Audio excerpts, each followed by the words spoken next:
Bem, o assunto da nossa próxima conferência é um defensor para o nosso tempo.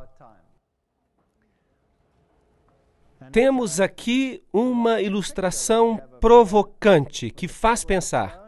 As tábuas da pedra e o dedo de Deus em segundo plano.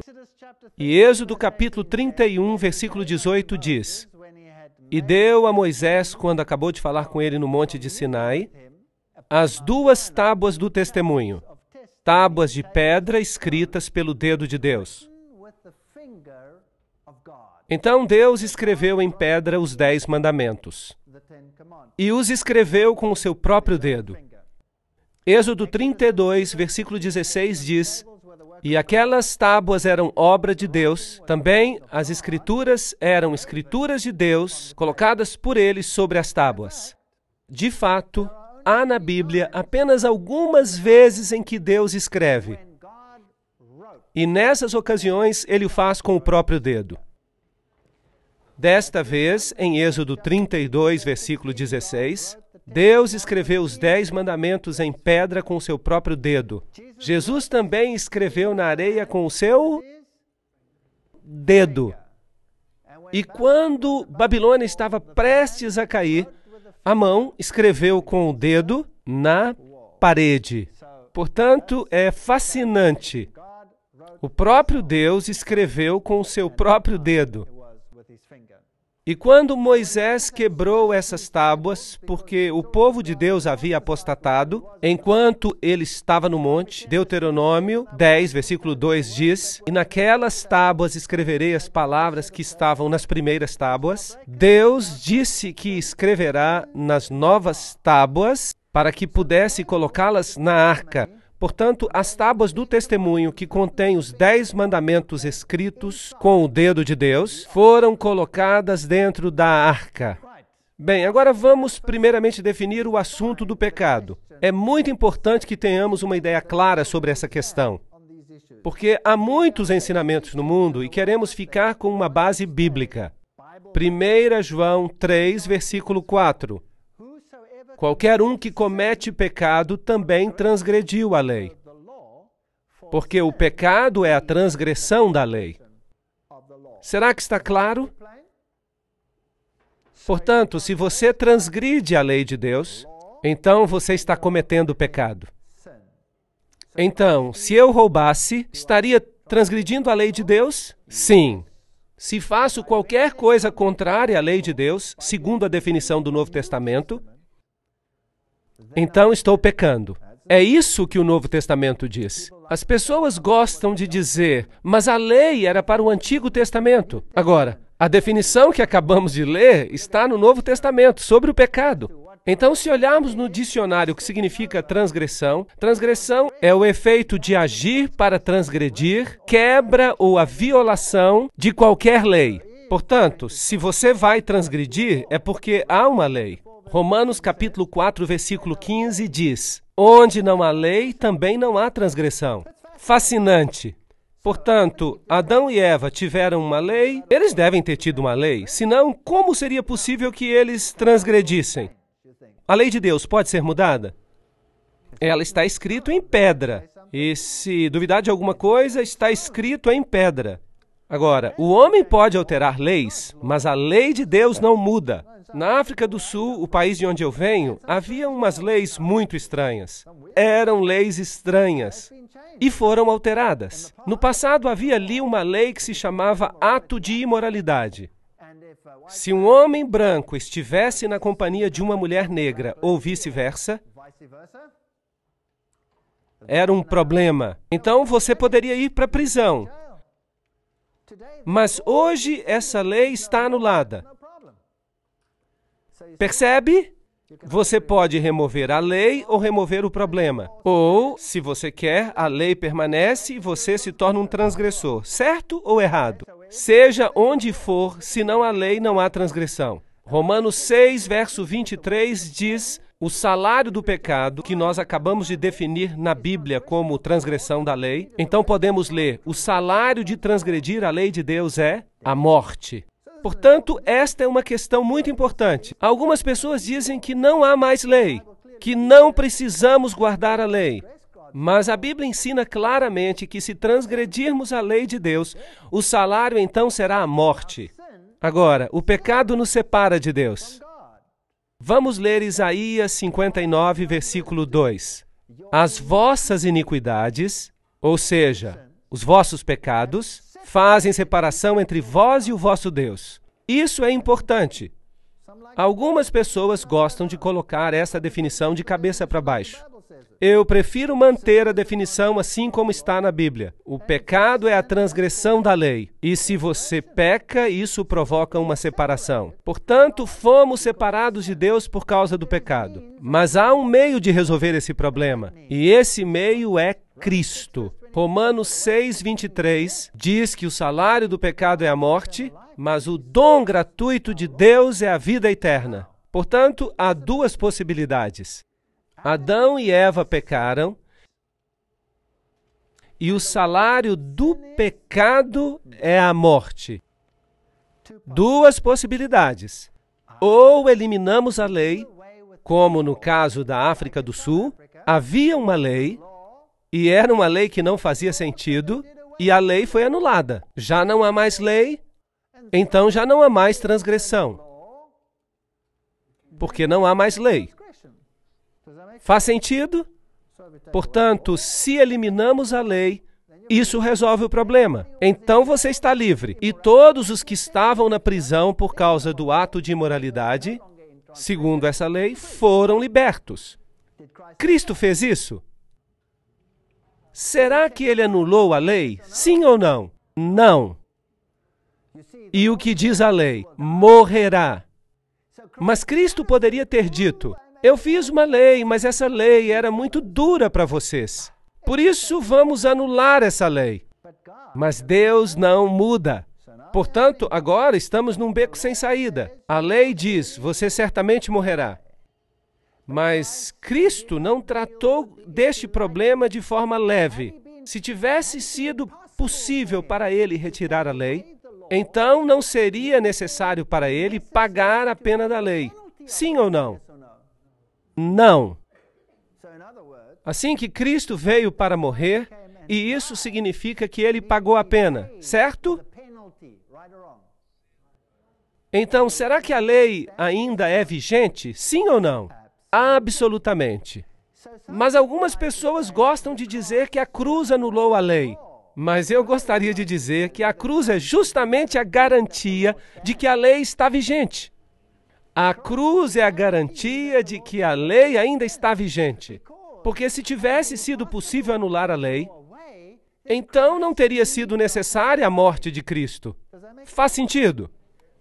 Ok. E porei inimizade, vocês se lembram do texto? Entre ti e a mulher, entre a tua semente e a sua semente, e esta te ferirá a cabeça e tu lhe ferirás o calcanhar. Haveria inimizade entre o diabo e Cristo, porque pela graça sois salvos mediante a fé, e isso não vem de vós, é dom de Deus. Não vem das obras para que ninguém se glorie. Estes textos são confusos? Não. Posso ser salvo guardando a lei? Não. Sou salvo por meio da graça. Cristo pagou a pena por mim, e ele morreu por mim, e por meio da graça sou salvo. Se eu aceito o seu dom de salvação, estou salvo pela graça. A lei não pode me salvar. A lei é apenas uma coisa escrita. A lei não é um meio para salvar. É apenas um meio de me dizer o que é certo e o que é errado. Faz sentido? Bem, porque o pecado não terá domínio sobre vós, porque não estáis debaixo da lei, mas debaixo da graça. Pois que pecaremos porque estamos debaixo da lei e não debaixo da graça? O que Paulo diz aqui? De modo nenhum. Em outras palavras, o que ele está dizendo aqui é que a graça me salva. E as obras não podem me salvar. Mas o pecado não tem domínio sobre mim. A transgressão da lei não deve fazer parte da minha vida. Então, agora, por acaso posso pecar? Sim ou não? De modo nenhum. De modo nenhum. A graça estabelece a lei. Eu olho para a cruz e digo: uau, Senhor, por que tiveste que sofrer e morrer por mim? E o Senhor me responde: porque tu és um transgressor, e a lei exige que morras. Por isso eu paguei o preço por ti, e fiz justiça. A justiça foi feita. Eu vou dar um exemplo para vocês. Se você tem uma filha pequena, e você tem uma filhinha e vêm uns rapazes e a estupram, a violam, a espancam, a mutilam, a estrangulam e a deixam morta. Horroroso. E você está destruído, absolutamente devastado.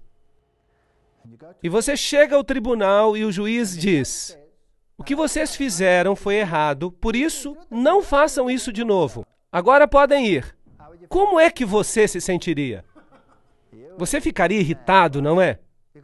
Porque não houve o quê? Justiça. Não se fez justiça. Mas Deus é 100% justo. Deus é também 100% misericordioso. É difícil ser ambos. Por isso, Deus tomou sobre si a pena e pagou o preço. E morreu. Será que Ele exige a sua morte também? Agora, esta é uma pergunta difícil. Ele exige que você morra. E que tipo de morte Ele exige? Ele exige a morte do velho homem do pecado. Em outras palavras, o velho eu tem que morrer. E o novo eu deve renascer da morte em Cristo, por meio do seu poder e da sua ressurreição. E o novo homem será transformado, e o novo homem transformado em Cristo, vamos então caminhar em Cristo por esta estrada, o caminho da nova estrada nesta vida, e Cristo nos dará a força para fazer o que é certo. Temos uma segunda oportunidade. Temos uma segunda oportunidade, mas, voltando ao exemplo do assassino, que é condenado à morte, então ele se arrepende completamente. E ali está ele. E alguém está disposto a trocar de lugar com ele. E ele tem uma segunda oportunidade. O que fariam estes homens? Será que eles sairiam para matar outra vez? Ou será que considerariam que têm uma nova oportunidade? E diriam: é melhor caminhar por um caminho melhor. Por isso, Deus proíbe que a graça anule a lei. Por isso, nenhuma carne será justificada diante dele pelas obras da lei. Não somos salvos pelo que fazemos ou porque fazemos coisas boas. Por meio da lei vem o quê? O conhecimento do pecado. Romanos 3, 19 e 20. Portanto, a lei não pode me salvar. Só Jesus pode me salvar. Mas a lei pode me dizer o que é certo e o que é errado. Por isso, se eu sei o que é certo e não faço, então para mim será o quê? Pecado. Ok. Então a lei me diz o que é pecado. Romanos 3, verso 31 diz: anulamos, pois, a lei pela fé? O que diz o texto? De maneira nenhuma. Antes, estabeleceremos a lei. É incrível como o pensamento de Paulo é distorcido sobre este ponto específico. Porque as pessoas acreditam que estão sob a graça e dizem que a obediência à lei é uma coisa judaica. Não, não, não, não. A Bíblia ensina que estamos sob a graça e que as obras não podem nos salvar. Podemos fazer tudo o que é bom, se não aceitarmos a Cristo, não seremos salvos. Porque só nele há salvação. Mas a lei me ensina o que é certo e o que é errado. Quando eu estou em harmonia com Cristo, eu vou guardar os seus mandamentos. Jesus diz: se me amais, guardareis os meus mandamentos. Romanos 3, versículo 31. E assim a lei é santa e o mandamento santo, justo e bom. Romanos 7, versículo 12. Portanto, a Bíblia me ensina claramente que a cruz não substitui a lei. Em vez disso, ela a estabelece. Estabelece a autoridade da lei. Porque se tivesse sido possível tirar a lei, então Cristo não precisaria ter vindo para morrer. Portanto, agora nenhuma condenação há para os que estão em Cristo Jesus, que não andam segundo a carne, mas segundo o Espírito. O Espírito gosta do pecado? Não. O Espírito não gosta do pecado. Assim que, se você está em Cristo, dizendo ao Senhor, quero fazer a tua vontade, mostra-me o que é certo e o que é errado, e a fazer o que é certo. O pecado quebrou essa relação, e Deus fez para Adão e para sua mulher túnicas de pele, para vesti-los. Gênesis 3, versículo 21. É que eles tinham perdido as suas vestes de justiça. E Deus, na sua misericórdia, disse, vou cobri-los outra vez. E Ele lhes dá a promessa do Messias, que os recobre de justiça. Assim, o primeiro símbolo da morte foi um animal que morreu. Certo ou errado? Sim, o animal morreu e se tornou um tipo de Cristo, que iria morrer por nós. Agora vamos dar uma olhada em outra lei, que é a lei cerimonial e dizia respeito a todas as festas, regras e regulamentos que Israel tinha que cumprir. Agora, lembre-se, os 10 mandamentos foram escritos como? Lemos que pelo dedo de Deus. Foram escritos em pedra. E onde é que tinham que ser postos? Na arca. O cerimonial da lei foi escrito por Moisés e colocado ao lado da arca. Vamos ler cuidadosamente. E aconteceu que Moisés, tendo acabado de escrever num livro todas as palavras desta lei, quem escreveu? Moisés. Foi num livro. Num livro, não foi em tábuas de pedra. E quando foram acabadas, deu ordens aos levitas que levassem a arca para o Senhor, dizendo, tomai este livro da lei. Que livro? O livro da lei. E ponde ao lado da arca da aliança do Senhor vosso Deus, para que ele esteja por testemunha contra ti.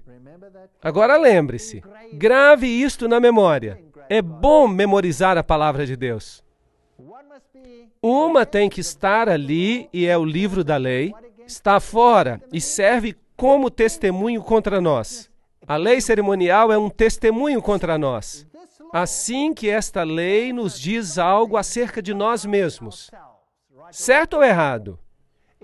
Ela nos diz que somos pecadores. A lei dos 10 mandamentos nos diz o que é pecado. Mas esta lei nos diz qual é a nossa parte neste processo. Ela nos indica a solução. Ela nos aponta para a solução. Existem 2 leis diferentes. Portanto, uma estava nas tábuas de pedra, escritas pelo dedo de Deus e colocadas na arca. A outra foi escrita em pergaminho, como um livro da lei, e colocado ao lado da arca. Agora, a lei moral está na Bíblia. São os 10 mandamentos, que em Tiago são chamados de lei real. São chamados de lei da liberdade, não a lei da escravidão. Vou lhes dizer algo. Se todo mundo neste planeta guardasse os 10 mandamentos, todos seríamos livres, certo? Você poderia sair de casa, entrar no seu carro, sem ter que fazer seguro, nem precisaria de chave, bastaria entrar no carro, pisar no acelerador, não precisaria olhar para a direita ou para a esquerda, por medo de alguém lhe golpear a cabeça. Você estaria livre se todos obedecessem à lei de Deus. Certo ou errado? Ok. Êxodo 31 diz, era a mesma escritura de Deus esculpida nas tábuas. Deuteronômio nos fala que foi posta dentro da arca. 1 João 3, versículos 4 a 8 e Romanos 4 dizem que a lei existia antes do pecado. Não foi por acaso que se diz, onde não há lei, não há transgressão, porque Adão e Eva transgrediram. Portanto, deveria haver uma lei, certo?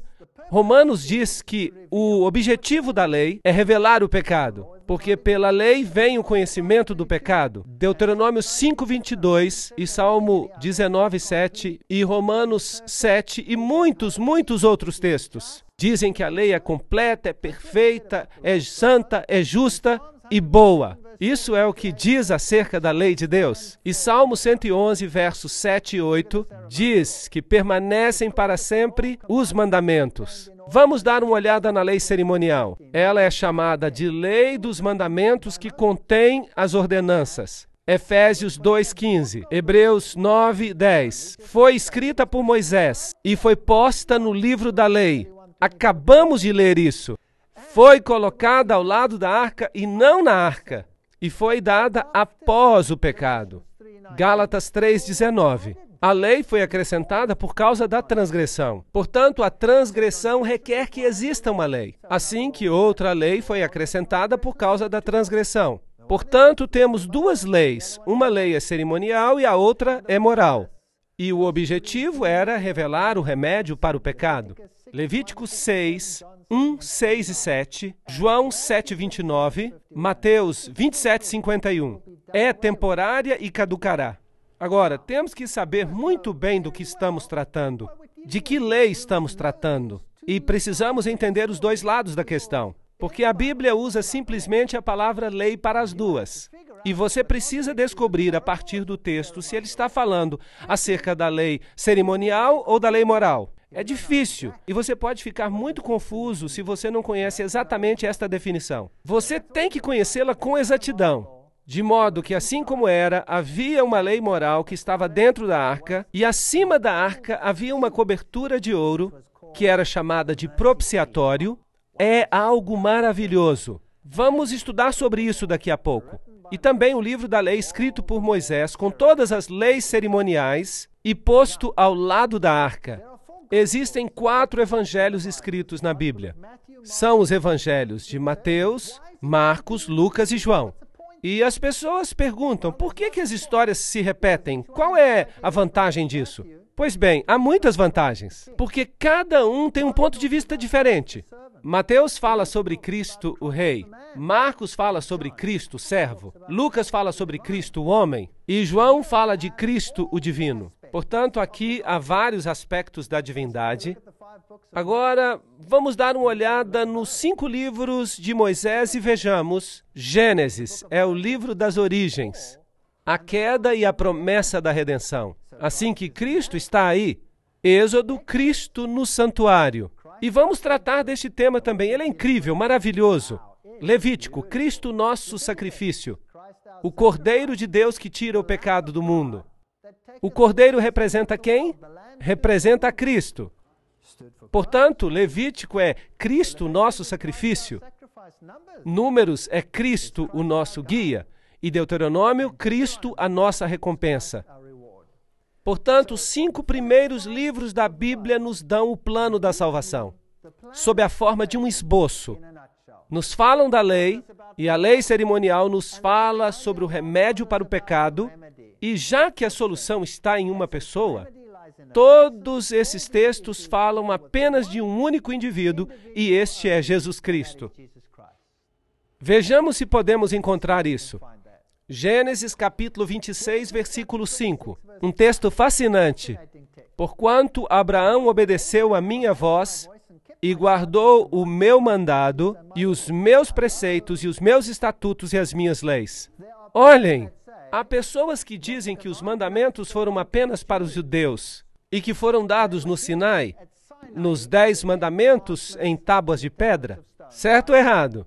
Bem, então que leis, estatutos e preceitos guardou Abraão então?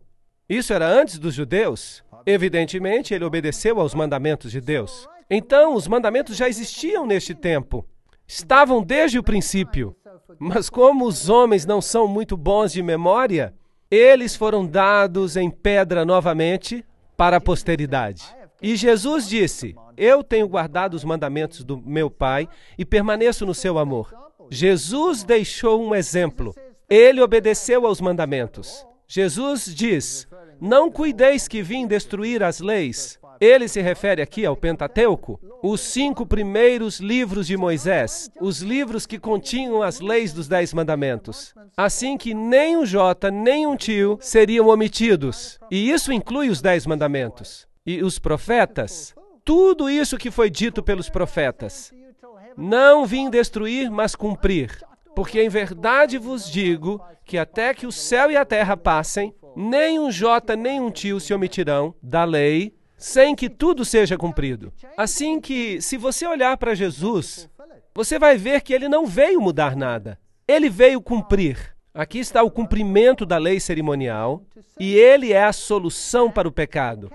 E ele veio porque a lei dos 10 mandamentos havia condenado a todos os homens à morte. Mas ele veio para fazer justiça e pagar o preço. Portanto, na cruz, a justiça e a misericórdia se encontraram.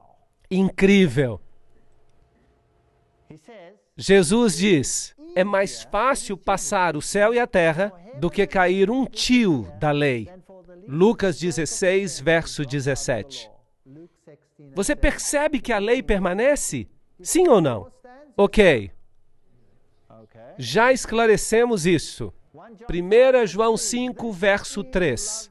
Este é o amor de Deus, que guardemos os seus mandamentos.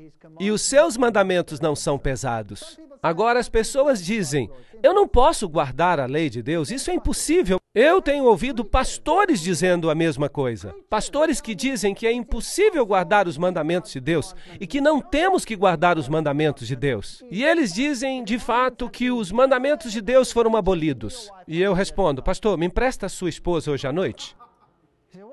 E ele me responde, o quê? O que você quer dizer? Bem, eu digo, se não existe mandamento nenhum que diga não adulterarás, não foi isso que eu quis dizer. Então, o que você quer dizer? Como você explica isso? E eu pergunto, se eu mato a sua filha, está tudo bem? Não, é isso que eu queria dizer. Então, não se deve matar. E nós poderíamos citar todos os mandamentos. Você quer ou não que guardemos a lei? Isso não é estranho? Ou não há mandamentos? O Senhor diz que os seus mandamentos não são pesados. E vindo a ser perfeito, se tornou o autor da eterna salvação para todos. O quê? Todos quem? Todos os que obedecem. Hebreus 5:9. Obediência. Se você tem o evangelho sem obediência, você tem o evangelho pela metade. Então você está em pé sobre uma perna só e vai cair. Agora, vejamos isto. Mateus 4:10, Apocalipse 19:10. Ao Senhor teu Deus adorarás e só a Ele servirás. Confirmem por vocês mesmos. Eu não estou citando o Antigo Testamento. Aqui, 1 João 5:21, Atos 17:19. Filhinhos, guardai-vos dos ídolos. Amém. Este é o segundo mandamento. 1 Timóteo 6:1. Que o nome de Deus e a doutrina não sejam blasfemados. Se você olhar com atenção, Marcos 2:27 e 28, Hebreus 4:4. O sábado foi feito por causa do homem e não o homem por causa do sábado. Portanto, o Filho do Homem até do sábado é o Senhor. Aqui, honra teu pai e tua mãe. Mateus 19:19. Não matarás. Romanos 3:9. Não cometerás adultério. Mateus 19:18. Não fornicarás. Não dirás falso testemunho. Não cobiçarás. Romanos 7:27. No Novo Testamento, há lei ou não há? Sim, ela permanece. Absolutamente. Não toque na lei de Deus. Foi necessário que Deus morresse, porque essa lei ainda vigora. Gálatas 3:19. Logo, para que a lei? Foi ordenada por causa das transgressões até que viesse a semente a quem a promessa tinha sido feita. Qual foi a semente? Quem é? Acabamos de falar acerca disso. Jesus. E houve uma lei que foi acrescentada por causa da transgressão. Agora pensem, senhoras e senhores. Transgressão requer que haja uma lei, certo? Portanto, vamos ler um pouco de forma diferente. Digamos, houve uma lei que foi acrescentada porque outra lei foi transgredida. Será que isso é o que diz? Então, que lei foi transgredida? Os 10 mandamentos. Que lei foi acrescentada por causa da transgressão? A lei cerimonial. Ahá! Foi acrescentada uma lei por causa do problema que foi criado por causa da transgressão da outra lei. Simples, não é? Então, tínhamos a lei desde o princípio. Desde que o seu nome era Caim, ele disse, eu não vou obedecer. Vou trazer as obras das minhas próprias mãos. Há muitas pessoas que dizem isso. Sabiam disso? Incrível! E Abel disse, o Senhor disse para trazer um cordeiro, porque o cordeiro representa o Messias que virá, que morrerá em meu lugar e derramará o seu sangue. E eu confio nos méritos do sangue do cordeiro. Ele foi salvo pela graça ou pelas obras? Já existia no Antigo Testamento graça? Sim ou não? Então, como é que uma pessoa era salva no Antigo Testamento? Por guardar a lei ou pela graça? Então, alguma coisa mudou? Não. Eu sou o Senhor e não mudo, diz o Senhor. Eu sou o Senhor e não mudo. Vejamos a cerimônia que foi promulgada. E aqui está o santuário que teve que ser reconstruído de acordo com orientações específicas. Havia uma parede branca de linho branco ao redor. Havia uma entrada que era chamada de porta, e quando você entrava por ali, havia um altar de sacrifícios.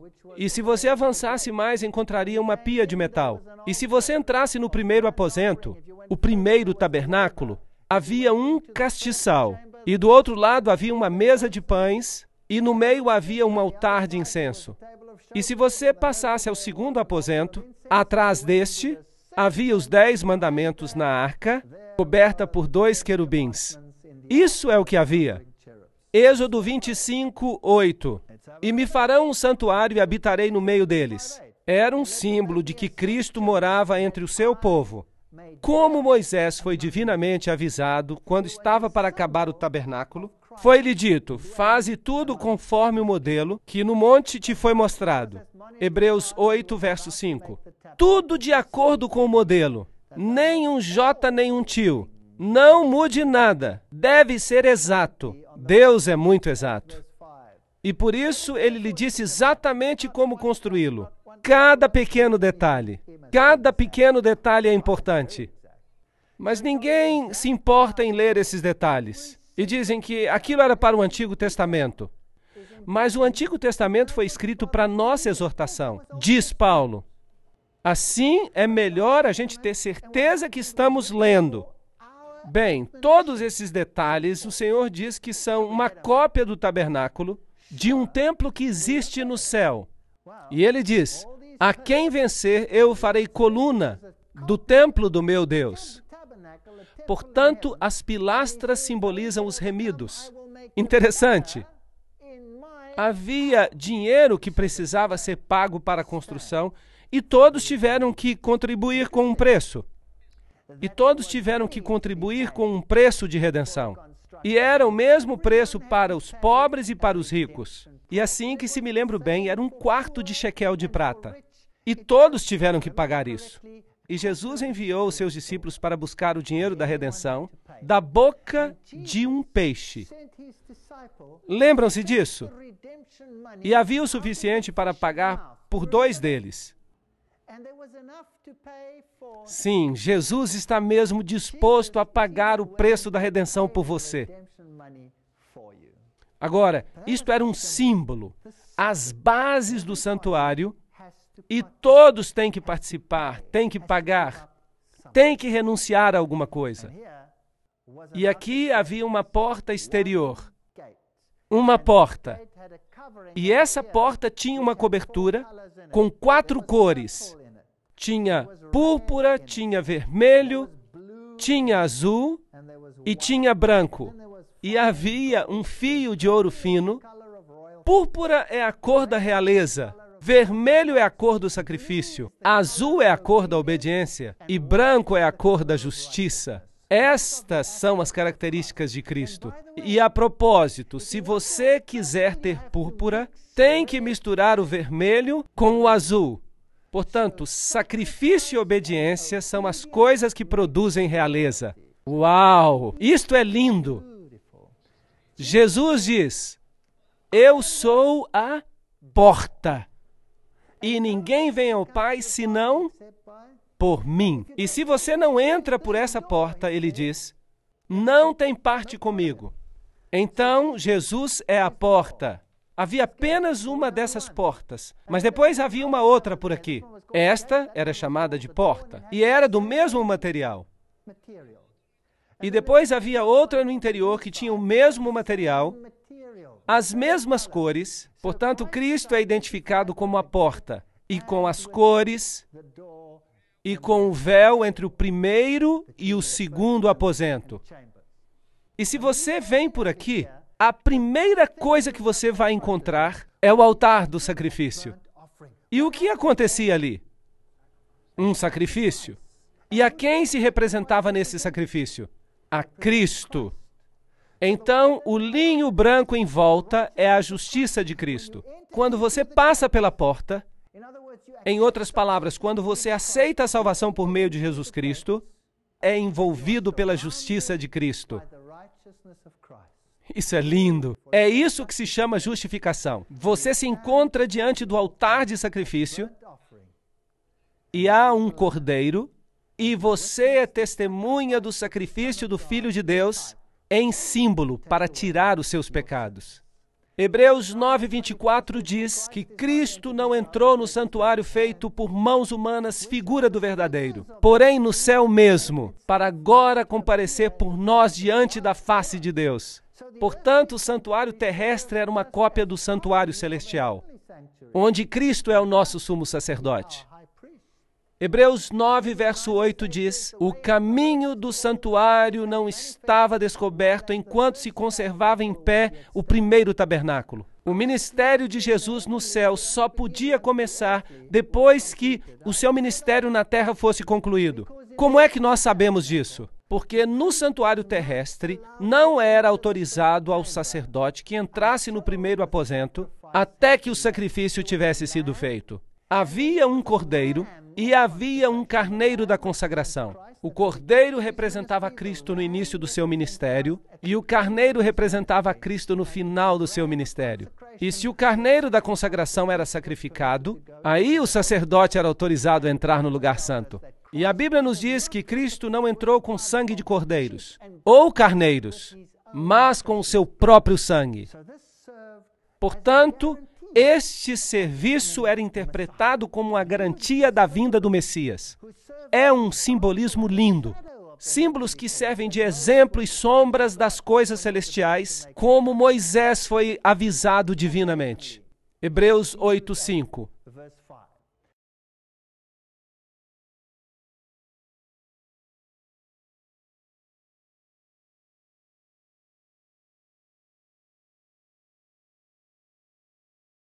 Assim, o tabernáculo colocado no meio do povo representava o ministério de Jesus Cristo.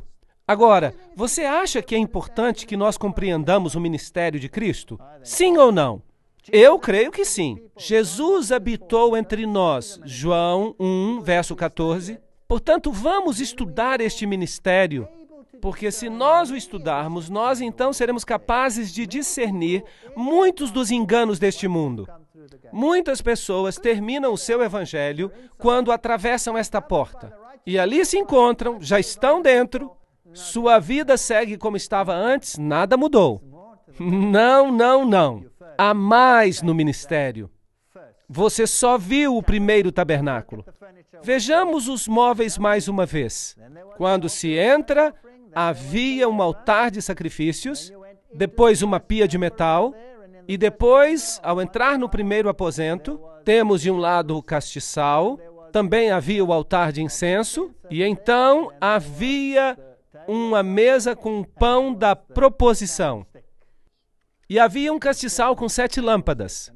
E no aposento interior estava a Arca da Aliança. Portanto, o pátio exterior representava a terra, e a porta e o véu representam as 3 dimensões do ministério de Cristo. 3 dimensões, e não apenas uma. Havia 4 pilastras para o véu, 4 coberturas, 4 cores, 4 ingredientes no pão da proposição. 4 é o número da terra, da plenitude da terra. Norte, sul, leste e oeste. Toda a terra está coberta por esta redenção. 48 tábuas, 60 pilastras, múltiplos de 144.000. As bases foram feitas de prata, como está dito. Tudo feito a partir do dinheiro da redenção, porque ninguém pode colocar um outro fundamento ao que está posto, que é Jesus Cristo. Ele é o fundamento. 5 barras seguram a estrutura. 5 fatores mantêm a unidade do Espírito. Lembram-se? Há um só corpo, um só Espírito, um só Senhor, uma só fé e um só batismo. e um só Deus e Pai de todos. 5 fatores que garantem a unidade do santuário. Agora vamos ao sacrifício. Trazia-se o cordeiro e o pecador se apresentava diante do cordeiro. E o que é que ele tinha que fazer? Ele tinha que colocar a sua mão por cima do cordeiro e em seguida o cordeiro era morto e a gordura era removida e queimada. A gordura é um símbolo do pecado. E queimar a gordura era uma purificação do pecado. Portanto, a gordura que está nas partes interiores, envolvendo os órgãos internos, torna-se um símbolo do pecado, que é queimado em Cristo. Lindo simbolismo. O cordeiro era atado aos chifres do altar. Cristo é o cordeiro que é atado para o sacrifício. E ele se torna o seu sacrifício. Assim, o cordeiro era atado com uma corda e era preciso que se sacrificasse o cordeiro. Era necessário que a pessoa tomasse parte disso. Você causou a morte de Cristo, o Cordeiro. O sumo sacerdote tomava o sangue, e o sumo sacerdote, em certo sentido, levava o sangue do Cordeiro que purifica dos pecados, e o próprio sumo sacerdote, que era também um símbolo de Cristo. Claro que nesse sistema, o sumo sacerdote e o Cordeiro são, na realidade, um mesmo símbolo. Mas, naturalmente, o cordeiro acaba morto depois do processo. Então, o sumo sacerdote representa a Cristo. Em certo sentido, o Cristo ressuscitado. Levítico 4, 27 a 31 diz que se alguma pessoa do povo desta terra pecar por ignorância, atentando contra algum dos mandamentos do Senhor, então trará como sua oferta uma cabra sem defeito, pelo pecado que cometeu, e lhe porá a mão sobre a cabeça, para se tornar uma oferta de expiação pelo pecado, e a oferecerá no lugar do holocausto. E o sacerdote faria expiação por essa pessoa, como Cristo faz expiação por nós. Então o sacerdote é um símbolo. Então o pecado era perdoado. Há um plano para nos livrar do pecado. Assim, é preciso pôr as mãos sobre o cordeiro. Vamos ler o que diz a enciclopédia judaica sobre o assunto. Diz: a colocação das mãos sobre a cabeça da vítima é um rito ordinário pelo qual a substituição e a transferência dos pecados são realizadas. Em cada sacrifício há a ideia de substituição. A vítima toma o lugar do homem pecador. Agora eu tenho uma pergunta. O evangelho também lhes foi pregado? Sim ou não? Não lhes foi pregado como é pregado a nós. Foi pregado com símbolos. Se tivessem estudado a cerimônia, eles teriam percebido o ministério de Cristo através dela, mas começaram a usar a cerimônia como um ritual. E quando se ritualiza algo, então perde-se o verdadeiro significado. Então o sumo sacerdote, o cordeiro, o sangue, tudo aponta para Jesus Cristo, que é o Cordeiro de Deus que tira o pecado do mundo. João 1, verso 29. Ei-lo, olhem para ele. Aí está a tipologia. É fascinante. Quando Abraão teve que sacrificar a Isaque, e ele tinha que fazê-lo no Monte Moriá, o mesmo monte onde depois o templo foi construído. E o templo representa o santuário, o ministério de Cristo. Quando se escavava o Monte Moriá, percebeu-se que Salomão criara uma pedreira de onde se tiravam blocos de pedra. E isso criou um vale entre as duas colinas. E uma colina foi chamada de Gólgota. É fascinante que o Monte Moriá era uma colina e que Jesus morreu no Monte Moriá. Uau! Ele morreu no mesmo monte, simbolizando a morte do Cordeiro. Meus filhinhos, estas coisas vos escrevo para que não pequeis. Mas se alguém pecar, temos um advogado junto ao Pai, Jesus Cristo justo. Portanto, Cristo morreu, e agora que ele morreu, ele ressuscitou e se tornou um advogado para nós. Então, o trabalho de Cristo terminou na cruz, ou Jesus continua fazendo algo? Ele ainda está fazendo o seu trabalho. Sim, o preço do pecado foi pago plenamente, mas a obra de Cristo não está terminada ainda. Cristo é ainda o advogado, nós podemos encontrar salvação nele. Mas ele foi ferido por causa das nossas transgressões, moído pelas nossas iniquidades. O castigo que nos traz a paz estava sobre ele e pelas suas pisaduras fomos sarados. Se confessarmos os nossos pecados, ele é fiel e justo para nos perdoar. Devemos confessar a ele, sim ou não? Absolutamente. Vocês sabiam que há pregadores que dizem que não há nada mais malvado que possamos fazer do que falar sobre a natureza pecaminosa do homem? Se não falarmos do pecado, então não precisamos de uma solução.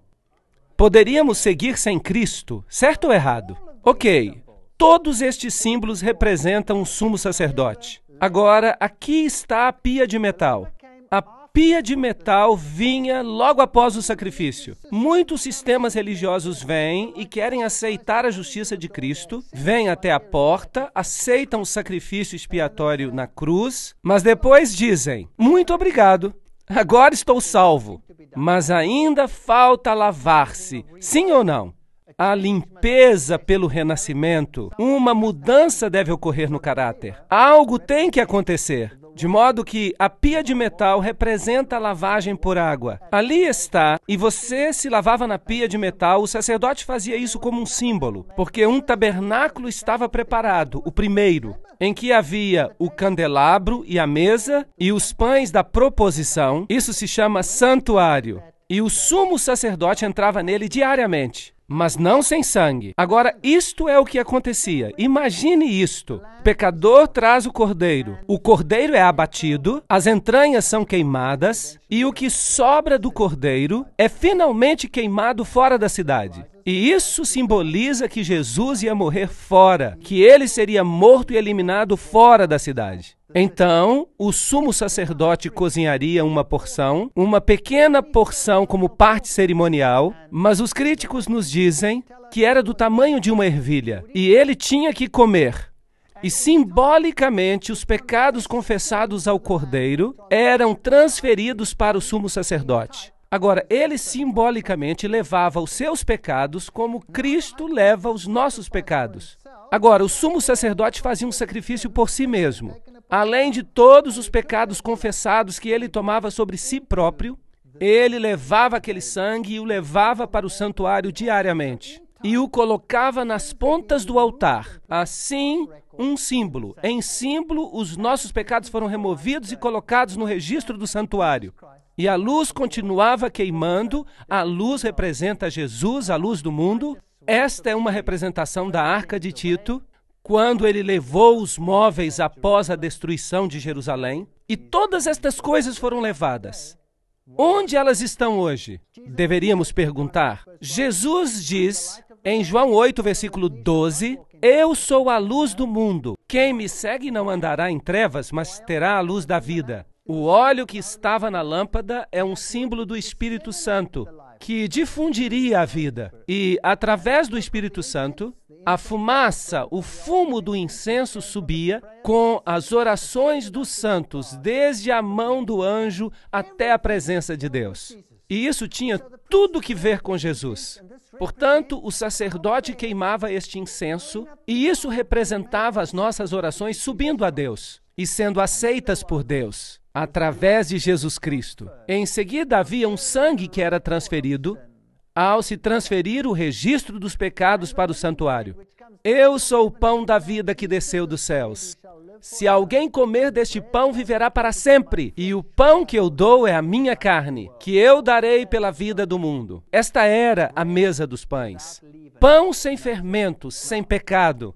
Agora, em outras palavras, se você entrava, estava coberto pela justiça de Cristo. Se aceitava o seu sacrifício, o sacrifício de Cristo, deveria ser lavado e renascer, e em seguida, o que você deveria fazer? Tornar-se partícipe da luz através do Espírito Santo.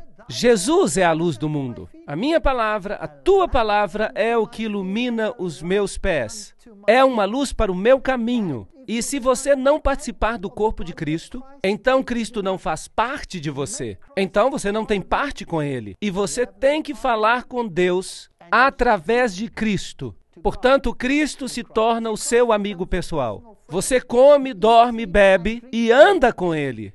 E isso se chama santificação. E a Bíblia diz que sem santificação não veremos a Deus. Não é suficiente dizer estou santificado, se você não quer saber nada do resto. Você tem que aceitar todo o pacote ou nada. É isso do que se trata. Portanto, a mesa dos pães da proposição representa a Cristo para o seu povo. Existem 12 pães, 12 tribos de Israel, 12 apóstolos. Os números têm muito significado. Os ingredientes do incenso representavam toda a humanidade. Hebreus 9, verso 3. Mas depois do segundo véu, estava o tabernáculo que se chama o Santo dos Santos. Agora, ali vamos ao lugar santíssimo.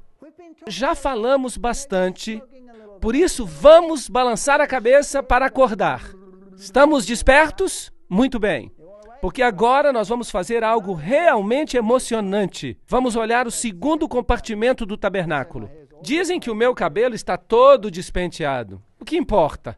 Bem, o primeiro compartimento representa o compromisso diário com Cristo. A participação com a palavra, a participação na vida, a vivência de uma vida em Cristo. Mas ele também contém o registro de todos os nossos pecados confessados. Está claro para todos? Porque o sangue foi transferido para as pontas do altar, está certo? Portanto, contém o registro de todos os pecados. Eu quero lhes dar boas notícias. Vocês são felizes se o registro dos seus pecados for transferido e registrado no santuário. Vocês são benditos. Essas não são más notícias, são boas notícias. Porque os pecados registrados ali estão perdoados. Vocês sabiam disso? Todos os pecados que você confessou e foram transferidos para o Cordeiro e para o sumo sacerdote foram registrados no céu, são os seus pecados confessados. Então, um dia, quando o registro do céu estiver a ponto de ser expurgado e limpo de todo pecado, abrirão os livros e dirão: aqui estão os registros dos pecados de Walter Weiff. E haverá uma lista tão longa que ela se estenderá 1000 vezes ao redor do mundo. Eu espero. E o diabo dirá, porque ele é o acusador dos irmãos, certo ou errado? E o que ele vai dizer? Eu sei que este homem cometeu muitos pecados. Mas nós então olharemos para o registro e ali estará escrito: perdoados.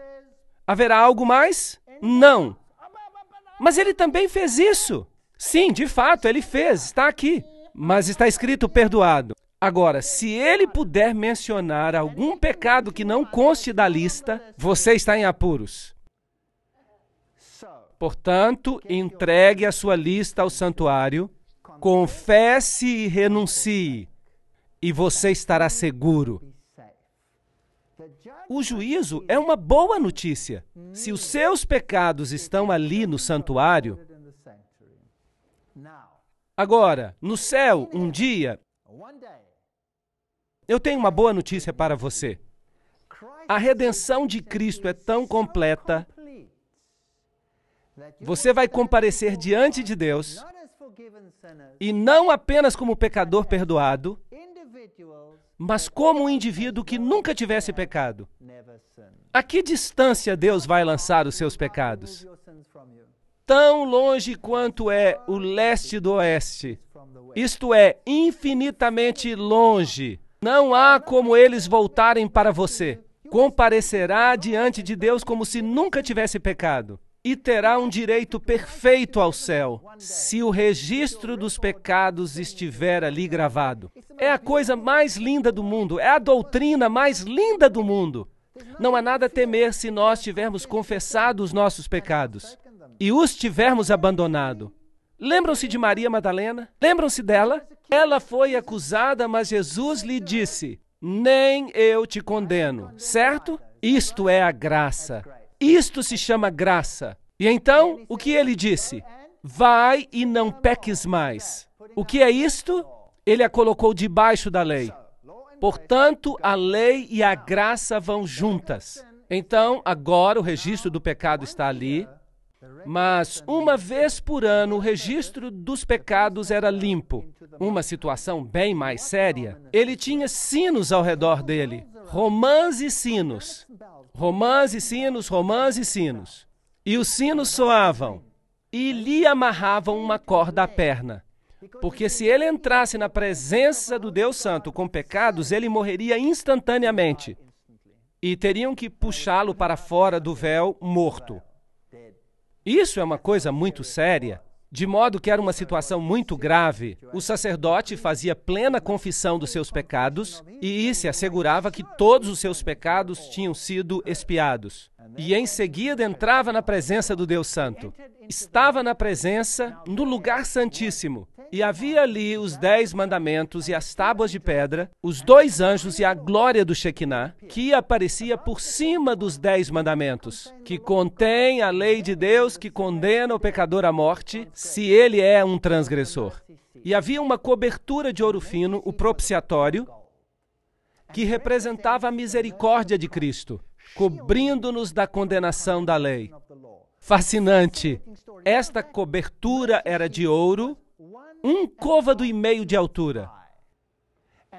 E as grades onde o sacrifício era queimado fora do altar eram também de 1 côvado e meio de altura. Pequenos detalhes como este só me deixam impressionado. Em outras palavras, a justiça de Deus é tão elevada quanto a sua misericórdia. Incrível! Aqui ele entrava e aspergia o sangue especial no véu, que continha, evidentemente, os 10 mandamentos.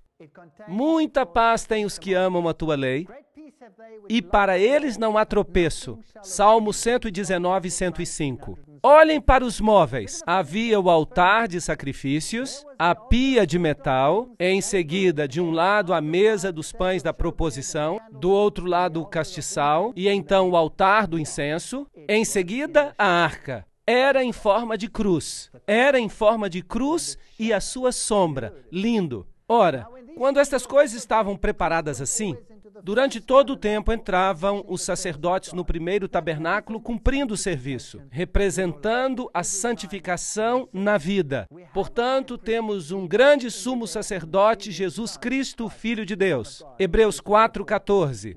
Temos este privilégio hoje? Temos um sumo sacerdote assim, que está assentado à destra do trono, ministro do tabernáculo, do verdadeiro santuário, que Deus fundou e não o homem. Existe um tabernáculo que Deus fez? Sim ou não? Ora, as Escrituras existem para nos admoestar e para nos dar a verdade. A Bíblia diz que há um santuário, e por isso eu creio que existe um santuário. Mas vindo Cristo por seu próprio sangue, entrou uma vez no santuário, vendo executado uma vez uma eterna redenção. Hebreus 9, 11 e 12. Cristo é o sumo sacerdote. E o véu do templo se rasgou em 2, de alto a baixo. O sistema de sacrifício terrestre chegou ao fim. A lei cerimonial foi abolida. Por quê? Porque foi cumprida. É em Cristo. Se agora eu pegar um cordeiro e o sacrificar hoje pelos meus pecados, eu estou dizendo que o sacrifício de Jesus não foi suficientemente bom. Agora, os judeus querem reconstruir o templo, restabelecer o sistema de sacrifícios, não é verdade? Quero dizer que isso é uma blasfêmia. E jamais me lembrarei dos seus pecados e das suas iniquidades. Ora, onde há remissão destes, não há mais oferta pelo pecado. Tendo, pois, irmãos, ousadia, para entrar no lugar santíssimo pelo sangue de Jesus, pelo novo e vivo caminho, temos um novo pacto com Cristo, e é o mesmo que o antigo, mas este foi cumprido em Cristo, e agora eu olho para Jesus. Eu não tenho mais que olhar para os cordeiros e carneiros, tenho que olhar para Jesus. Portanto, o templo foi realmente eliminado e deve continuar assim. Tempo para um novo templo é o que eles dizem, mas eu não penso assim. Porque Cristo não entrou num santuário feito por mãos, figura do verdadeiro, mas no próprio céu. Para que vamos construir um na terra se já há outro no céu? Para quê? Não faz sentido. Certo, então observemos este serviço. Cristo, oferecendo-se uma vez para retirar o pecado de muitos, aparecerá uma segunda vez sem pecado aos que o esperam para a salvação. Portanto, pode salvar perfeitamente aqueles que se aproximam dele e de Deus. Tudo que o sumo sacerdote usava, todas as suas roupas representavam a Cristo. A veste interior é branca como a justiça de Cristo. A exterior, o éfodo e todos estes símbolos. A porta, o portão, o véu, cada pedra, as 12 pedras, as 12 tribos, tudo remete ao tabernáculo. Mesmo o teto do tabernáculo. O revestimento exterior era de pele e representa a humanidade de Cristo. Em seguida, você tem as cores que estão associadas com as portas. Portanto, a pele de texugo simboliza a Cristo, que velou a sua divindade com a humanidade. Cristo Salvador, peles de carneiro, tingidas de vermelho, Cristo no seu sacrifício, a cobertura de pelos de cabra, a justiça de Cristo e, no interior, um revestimento real, azul, escarlate e púrpura. Cristo Salvador exaltado, isto é fascinante. Agora, as 7 festas judaicas anuais também estão associadas ao serviço do templo. Isto está tudo escrito na lei de Moisés. Havia o tipo e o antítipo. Havia a Páscoa judaica, que representava o sacrifício do cordeiro, representava a crucifixão. Notem que era no mês de Nissan, 14. Em seguida, havia a festa dos pães asmos, no dia seguinte. Este é Cristo, corpo de Cristo. Cristo na tumba, Nissan 15. E então tinha uma festa das primícias em Nissan 16. Assim temos 14, 15 e 16, os 3 dias da crucifixão, sexta, sábado e domingo da ressurreição. Assim que até nas suas festas anuais estavam celebrando a obra de Cristo. Isto é surpreendente, é incrível. E em seguida havia a festa das semanas, que era em Sivan 6. 50 dias depois, era o Pentecostes. E esse celebrava a doação da lei, as ferramentas da justiça, como é correto em termos de sua obediência. A graça provém de Deus, e agora estavam totalmente equipados, ao mesmo tempo em que foram enviados a pregar Cristo, a solução para o problema do pecado. A lei define o pecado, o problema do pecado, e Cristo é a solução para o problema do pecado. Portanto, o custo da redenção é Cristo. Portanto, as 5 trombetas, a festa das trombetas, em Tisri, era o prenúncio do juízo e do movimento adventista, o dia da expiação, o juízo do pré-advento, Tisri 10, e em seguida a festa dos tabernáculos e o regresso para casa. E agora vejam isto, o dia da expiação e a colheita da redenção viria depois. Portanto, a purificação do santuário terrestre, isto é uma ideia magnífica do dia do juízo. Isto é o que representava. Portanto, soavam as trombetas, tan, taran, tan, e traziam 2 caprinos. E um era chamado bode do Senhor, e o outro era Azazel. E era o bode emissário, que seria solto no deserto. Azazel significa o mal, Lúcifer. Então eles lançavam sortes, e o bode emissário era conduzido para o deserto, e não era sacrificado, ele não morria. Ele era apenas levado para o deserto, mas o bode do Senhor era sacrificado. Então, ao som de trombetas, este símbolo do juízo, Apocalipse 14, 6 e 7 e Joel 2, 1, o bode do Senhor era sacrificado e o sumo sacerdote entrava com esse sangue para o lugar santíssimo. Lembram-se dos sinos e das cordas amarradas aos seus pés?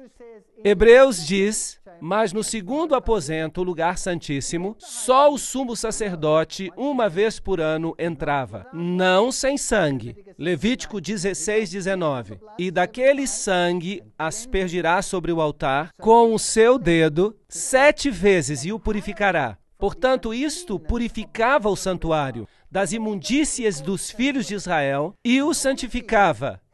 Lembram-se que todos os pecados estavam registrados ali. Todas estas coisas do santuário precisavam ser limpas. Assim farás a expiação pelo santuário por causa das imundícias dos filhos de Israel e das suas transgressões e de todos os seus pecados, e assim farás para a tenda da congregação, que reside com eles no meio das suas imundícies. Portanto, todas as coisas tinham que ser limpas a partir do registro do pecado. Portanto, o sumo sacerdote tomava todos os pecados que tinham sido confessados no final daquele ano e saía e colocava suas mãos sobre o bode emissário e pressionava suas mãos sobre ele e transferia o registro dos pecados Quem te fez pecar? Quem te fez pecar? Satanás te fez pecar. Portanto, se Satanás te fez pecar, esse registro é transferido para o bode emissário, Azazel, que significa Lúcifer. E ele um dia pagará o preço pelos pecados perdoados. Se você não confessou os seus pecados, quem pagará por eles? Você pagará. Agora, ele não se torna o portador do pecado porque a Bíblia diz, sem o derramamento de sangue não há o perdão dos pecados. Então ele é enviado ao deserto.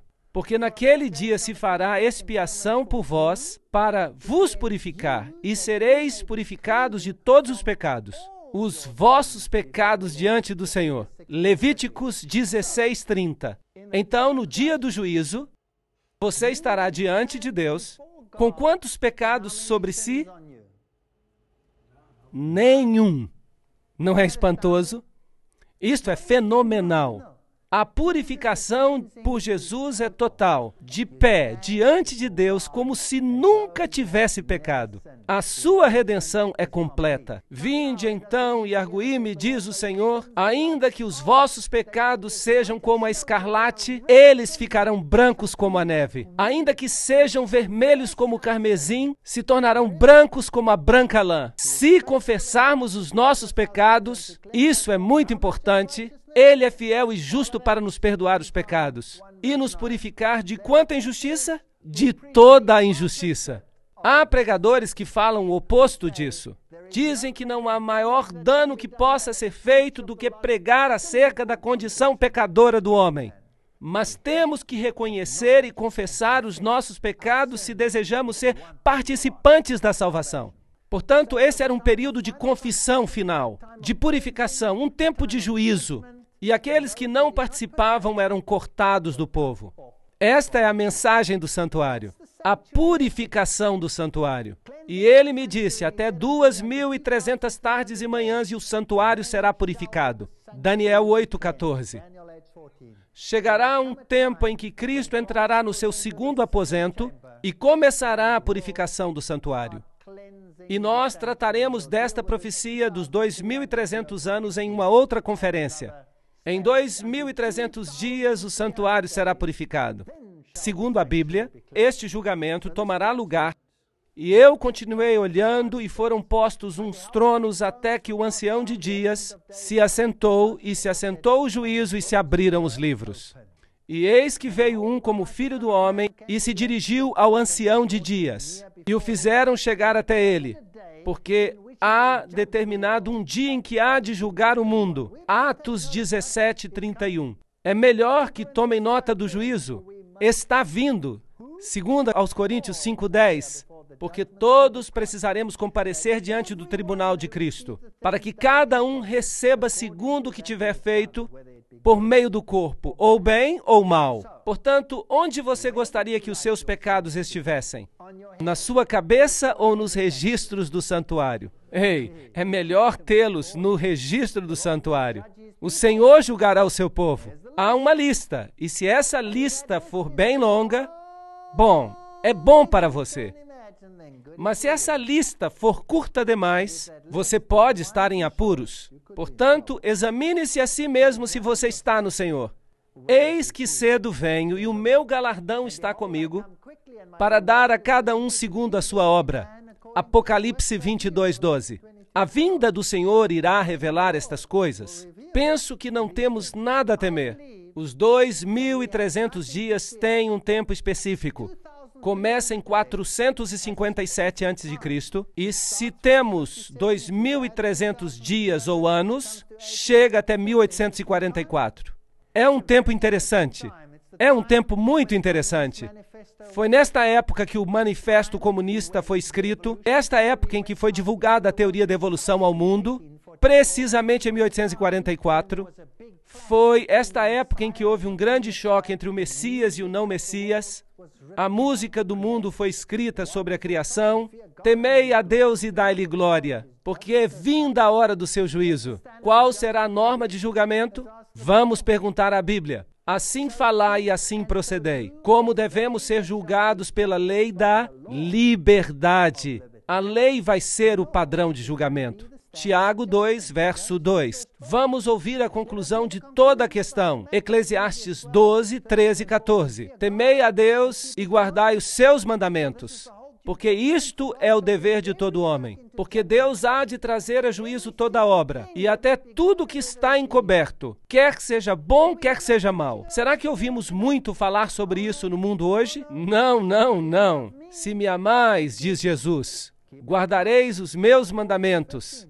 Amados, se o nosso coração não nos condena, temos confiança para com Deus, e qualquer coisa que dele pedirmos, dele receberemos, porque guardamos os seus mandamentos e fazemos o que é agradável à sua vista. 1 João 3, 21 e 22.